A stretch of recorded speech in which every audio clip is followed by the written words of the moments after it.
Today's Meta Monday looks into exploring the new support for Jesmon related decks.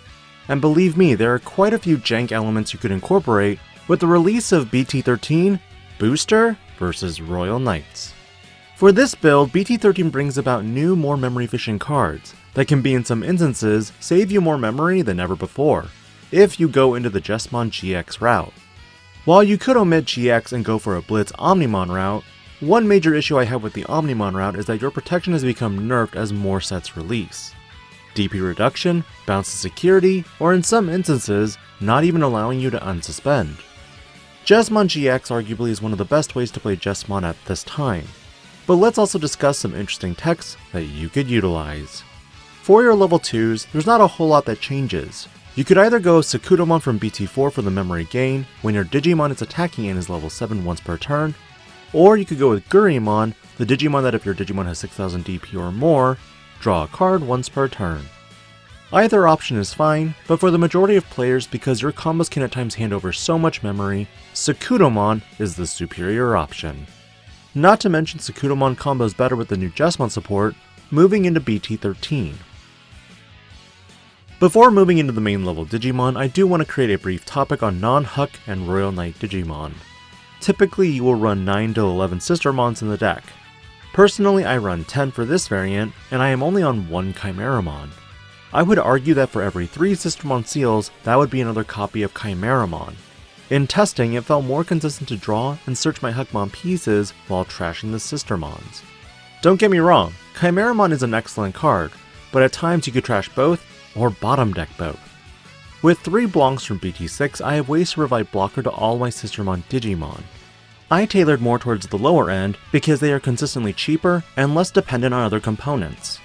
While I could run more Sistermon seals from BT6, the Evo on play is also equally important. The Blonks in general have lower memory costs, meaning if you play them, you have a better chance for a domino effect, which I'll cover in the combos. Your level 3s have a limited variety of what you could do. Your mandatory 4-ups for this deck are going to be Huckmon from BT6. This Huckmon is the biggest beast of the deck that reveals 5 and adds any Digimon with Huckmon, Sistermon, or Jesmon in name. The only non-legal targets in the deck being Chimeramon, Gankoomon, from Master to Disciple, and Solarmon. The other mandatory 4-up being Huckmon from BT13, now which when you play a Sistermon, lets you Digivolve into Bauhuck without paying the cost. Meaning if you drop a level 3 Sistermon, you do have 2 bodies on board, but the total memory was only 3 memory instead of 5. While the starter deck does gain you a memory when you play a Sistermon, personally I am not a fan of it at this point with BT13 as an option. And likewise, I do not run the BT7 variant for the fact that your only valid target off 5 cards are all Sistermons. While you do need Sistermons in the trash or hand, its effect does not trash the remaining cards, instead bottom decking your Bauhucks, Savior Hucks, and Royal Knight Digimon. But because I do not run any of these targets, you may be asking, what's left? Solarmon is a 2-up for the deck, because let's be real, Blue Flare continues to make appearances and that deck can take advantage of your board when it comes to having more than 2 Digimon. For Bauhuckmon, there are several options. Again, OG Bauhuckmon at 4 copies because this Digimon can delete a Digimon with 5000 DP or less if you have a Sistermon in play. In terms of board clear, it is very effective for level 4s and lower, typically speaking.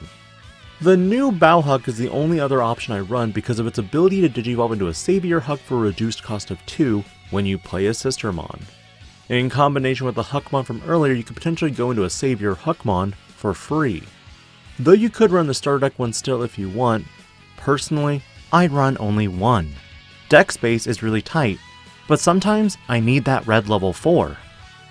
For level 5s, there are 8 total. 4 BT13 Savior Huckmons for more reduced Digivolution cost shenanigans when you play a Sistermon. But of course you run the 1 copy of Savior Huck from the restriction list. Not only does it play a Sistermon, you also get that unsuspend. No wonder he was restricted. I run the other Savior Huckmon that can attack unsuspended Digimon, which true Jesmon X can do too, but it's also nice to build it into the level 5 as well, especially when you blitz with Jesmon. And of course, the obligatory Chimeramon.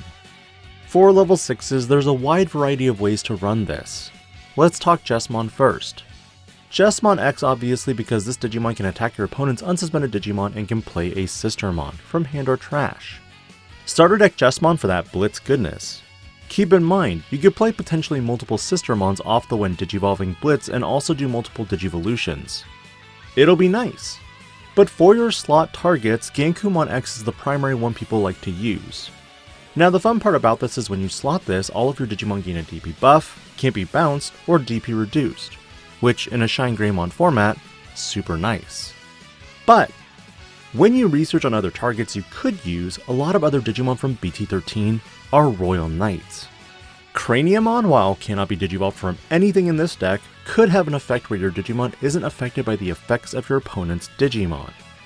Personally, it could be funny, but it's matchup dependent. Alphamon could be another funny option as you slot not one, but two cards with Jesmon GX's effect, again increasing your security attack threshold. But again, no way to Digivolve into this, and it's only a slot target. With either of these targets, you would want to run more Sistermon Blancs that pitch a card to draw 2. But your other options could be New Jesmon and New Gankoomon. New Jesmon is a board wiper and depending on what your locals is playing could be a one of. Gankoomon can play another Sistermon, but unlike X, doesn't offer any form of protection. Lastly, Gallantmon? Wanna kill stuff? Yeah, this is an option too. And of course this deck wouldn't be complete without Jesmon GX. This deck has 3 of this bad boy, for slotting and getting extra checks for each Royal Knight underneath it. But another option that some players opt for is Blitz Omnimon. But if you're running the Blitz Omnimon, you'll probably forgo any of your Gankoos and go with predominantly Jesmon instead for aggro instead of control. The last 4 cards you run are 4 from Master to Disciple. Add a Royal Knight or a Digimon with Sistermon or Hookmon in its name off of the top 3. Then, trash the rest. Delay for a reduced cost of 1 the next time you Digivolve. Your biggest strengths of this deck are when you combo off, and when you do, you likely have blockers, Digimon that can't be DP reduced or bounced, and a solid way to aggressively check and end games. But this deck can have its own problems. Potential bricking, which luckily has been fixed by the mulligans, and of course decks like Blue Flare. Decks that raid. It just feels bad sometimes. Floodgates can be another issue, whether it be Digivolution cost reduced or memory gains. But for combos, there are so many combinations that I feel that experimenting with it on your own is the best way to learn the deck. In all of my testing, it always feels like Promote from Raise with Savior Hookmon, and playing a Blanc can give you a blocker, and simultaneously Digivolve into Digimon with Jesmon for a reduced cost of 2. Luckily, if you went into starter deck Jesmon, that's a 2-cost evil that actually winds up being rebaited with Bow Hookmon and Hookmon's effect, meaning it's free. Nice! If you delay from Master to Disciple, that's more memory actually recovered. Jesmon gets significant upgrades with BT13, but in the present format where Blue Flare continues to be the dark horse winner, Jesmon at times cannot compete. However, I have one thing to say. Play a deck that makes you happy. Your favorite Digimon and Digimon line is Hookmon? Play Jesmon. Generally, what are your thoughts on Jesmon? Which route do you lean? And what is your secondary Royal Knight with this Digimon? Let me know your thoughts on the deck, and as always, thank you so much for your support. This is Digi-Panda, logging out.